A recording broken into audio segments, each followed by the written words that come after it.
173 meter panjangnya, dengan berat 48.000 ton serta 2 reaktor nuklir. Mereka berada dalam mode pertempuran dengan senjata kemampuan untuk membakar seluruh benua. Kapal selam penjelajah ini telah menjadi senjata ampuh bagi panji-panji keperkasaan Angkatan Laut Uni Soviet.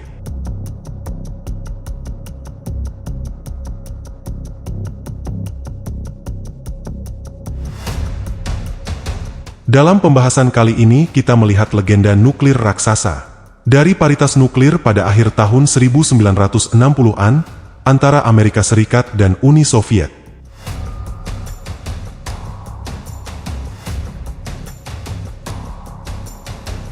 Sudah jelas bagi masing-masing pihak telah mencapai keseimbangan kekuatan nuklir. Kedua belah pihak sadar bahwa serangan apapun akan dijawab dengan kehancuran yang sama besar.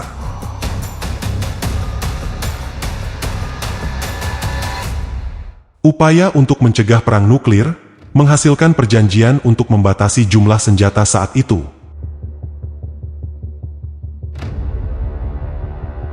Perlombaan senjata nuklir beralih dari kuantitas menjadi kualitas dengan fokus pada penciptaan sistem yang lebih kuat, efektif, dan memiliki jangkauan yang lebih jauh.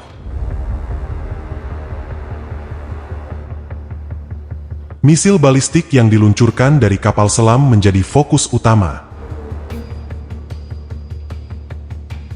Amerika Serikat mengembangkan misil UGM-96 Trident, sementara Uni Soviet mengembangkan R-39.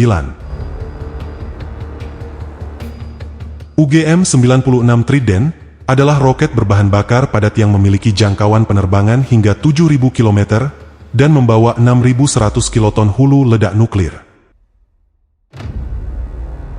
Pada saat kemunculannya, Angkatan Laut Amerika Serikat meluncurkan proyek skala besar, yaitu membuat kendaraan peluncuran terbaru untuk roket ini. Kelas kapal selam pembawa rudal strategis disebut Ohio Class.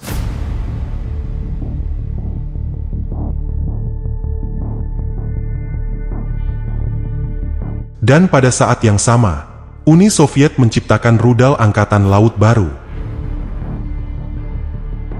Tidak kalah dengan UGM-96 Trident, R-39 memiliki jangkauan penerbangan 8.000 km dan membawa 10 hulu ledak. Artinya, ia lebih unggul dalam kekuatan tempur.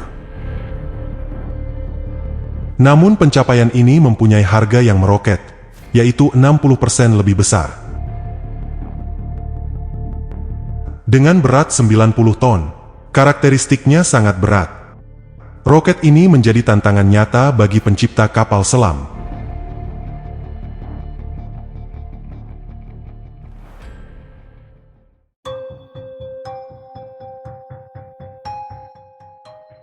Tidak hanya menyangkut rudal, kapal selam ini mampu melakukan penyelaman yang sangat jauh. Kapal selam Taipun dirancang untuk berlayar di Arktik. Oleh karena itu, kapal selam ini dirancang untuk menembus lapisan es hingga 2,5 meter tebalnya. Karena kapal selam sebesar ini memerlukan banyak energi, Taipon dilengkapi dengan 2 reaktor nuklir 190 MW dengan instalasi turbin uap tambahan. Pembangkit listrik ini memberikan tenaga untuk 2 baling-baling besar berbilah 7 yang tersembunyi untuk mengurai kebisingan. Mereka bisa mempercepat kapal raksasa ini pada kecepatan hingga 25 knot atau sekitar 46,3 km per jam. Tentu saja, kapal selam kelas Taipun memiliki dampak besar terhadap kondisi kerja awaknya.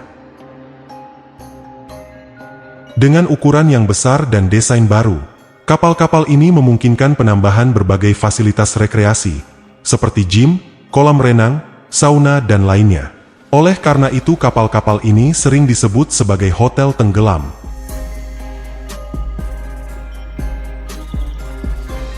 Selain itu, tingkat keamanan kapal selam ini sangat tinggi karena kompartemen-kompartemennya terletak di dalam lambung.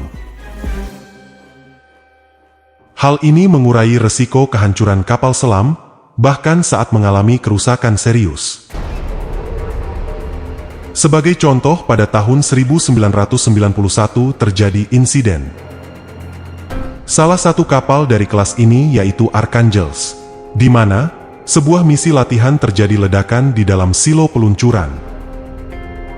Meskipun ledakan dan api yang dihasilkan bisa merusak kapal selam, bagi raksasa ini hanya dianggap sebagai kejadian yang mengganggu dan hanya sebagai alasan untuk kembali ke pelabuhan guna diperbaiki. Dua ruang penyelamatan disediakan di kapal ini untuk mengantisipasi bencana yang memungkinkan evakuasi cepat untuk seluruh awak kapal yang biasanya berjumlah sekitar 160 orang.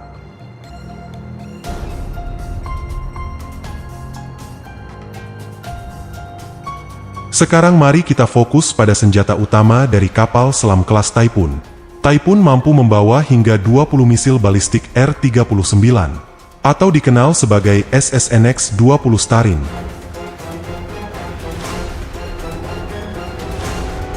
Mereka dilengkapi dengan 10 hulu ledak pandu. Masing-masing hulu ledak memiliki kekuatan ledakan sebesar 100 kot. Kapal ini mampu meluncurkan semua misil dengan cepat, bahkan dari kedalaman 55 meter, dan dapat menyerang musuh dengan 200 bom nuklir sekaligus. Hal ini merupakan alasan serius untuk berpikir dua kali sebelum menyerang negara yang memiliki kapal selam sekuat ini. Misil-misil ini telah mengalami pembaruan teknologi. Dan pada abad ke-21, Typhoon menjadi tempat utama untuk menguji misil baru SSN-30 Bulava. Tentu saja, dengan ukuran kapal sebesar ini, mereka tidak dimaksudkan untuk terlibat dalam pertempuran dekat dengan kapal dan kapal selam lainnya. Typhoon dilengkapi dengan 6 tabung torpedo yang dapat menembakkan torpedo konvensional atau torpedo roket. Khusus untuk memproduksi kapal sebesar ini, pabrik Safem harus mengalami peningkatan yang signifikan. Mereka bahkan membangun lokasi konstruksi baru yang menjadi objek terbesar dari jenisnya di dunia. Pembangunan kapal selam ini dilakukan dengan kecepatan yang sangat intens. Bahkan pada bulan Juli 1981, kapal selam pertama dari kelas Typhoon ini sudah memasuki program uji coba, mengalahkan pesaingnya dari Amerika kapal selam Ohio, yakni sebulan lebih cepat pada akhir tahun yang sama. Kapal ini sudah aktif di armada Soviet sebelum tahun 1989. Perairan utara yang dingin memiliki penampakan 5 kapal lain dari kelas Typhoon ini. Operasi kapal selam ini sangat intens, dan mereka berhasil menunjukkan kinerja yang baik. Pada tahun 1987, kapal ketiga dari keluarga ini yakni Simbirsk berangkat untuk misi panjang di Arktik. Kapal ini menghabiskan hampir setengah tahun di laut.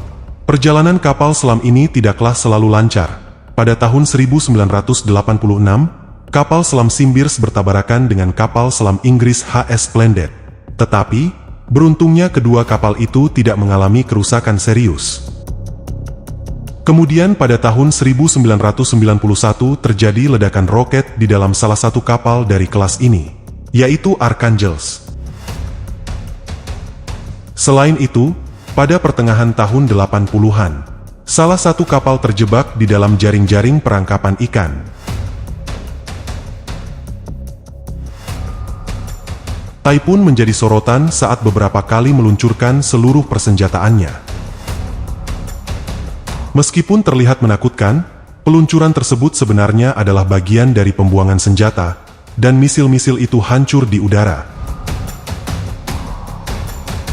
Kapal selam Typhoon dan kapal selam Ohio dianggap sebagai simbol nyata dari Perang Dingin.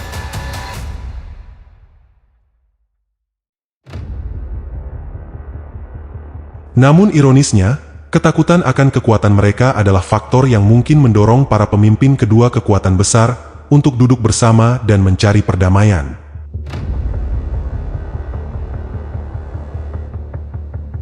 Ketika Uni Soviet runtuh, dan pendanaan untuk angkatan laut menipis, kebanyakan dari mereka harus dipensiunkan. Bahkan, ada yang dibongkar. Pada tahun 2017, hanya satu kapal yang masih beroperasi, yang telah dimodernisasi dan diberi nama Dmitry Donska. Sebelum dipensiunkan, kapal selam ini digunakan sebagai tempat uji coba senjata baru, terutama misil balistik Bulava. Pada pertengahan 2020, semua kawal Taipun telah dipensiunkan. Ini memberi jalan bagi generasi baru kapal selam kelas Borei, yang lebih modern dan efisien. Pensiunnya monster laut kelas Taipun merupakan babak baru yang mengakhiri era mega kapal selam. Dan mungkin kita tidak akan melihat lagi monster laut sehebat kapal selam Taipun. Mereka telah menjalankan perannya dengan baik, menunjukkan kekuatan mengerikan angkatan laut, dan sekarang mereka telah diabadikan dalam sejarah.